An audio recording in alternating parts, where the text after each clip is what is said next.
ভালোবাসা যেটা পাচ্ছি সেটা কিন্তু আমাদেরকে আশা যোগায়। আমরা হয়তো খাওয়ালে আচরণবিধি লঙ্ঘন হয়, তারা আমাদেরকে বিভিন্ন সময় বিভিন্ন কিছু খাওয়াচ্ছে। আমরা কিন্তু প্যানেল ঘোষণার পর থেকে আমাদের প্যানেল ঐক্যবদ্ধ নতুন প্রজন্ম, সেই প্যানেলে কিন্তু আমরা চেষ্টা করেছি যে যেই পদের জন্য আসলে অভিজ্ঞ তাকে সেই জায়গায় রাখার, যাতে তারা সেই প্রতিনিধিত্ব তাদের অভিজ্ঞতাকে কাজে লাগিয়ে করতে পারে।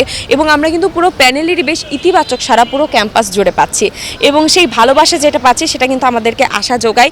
এবং শিক্ষার্থীরা যে পরিমাণ ভালোবাসা দিচ্ছে, আমরা যাচ্ছি, আমরা হয়তো খাওয়ালে আচরণবিধি লঙ্ঘন হয়, তারা আমাদেরকে বিভিন্ন সময় বিভিন্ন কিছু খাওয়াচ্ছে আর তাদের সাথে বসে গল্প করছে। এই যে একটা সম্পর্ক আমাদের তৈরি হচ্ছে, সেটা নিয়ে আমরা আশাবাদী এবং আমরা আশা রাখি যে যে পরিমাণ আমরা সাড়া পাচ্ছি এবং সকল প্রার্থীরাই আসলে দৌড়াচ্ছে, সকলে যে পরিমাণ কষ্ট করছে, একটা স্বচ্ছ নির্বাচনের মাধ্যমে কিন্তু সেই কষ্টের সুফল আমরা পেতে পারি। এবং নির্বাচন কমিশনকে আমরা আহ্বান জানাবো অবশ্যই তারা যেন সেই নির্বাচনী সেটা স্বচ্ছ প্রক্রিয়া, একটা গণতান্ত্রিক প্রক্রিয়ায় অংশগ্রহণমূলক নির্বাচন আমাদেরকে উপহার দেয় এবং একটা ভালো ছাত্র প্রতিনিধি যে আমরা পাবো এই ব্যাপারে আমরা আশাবাদী।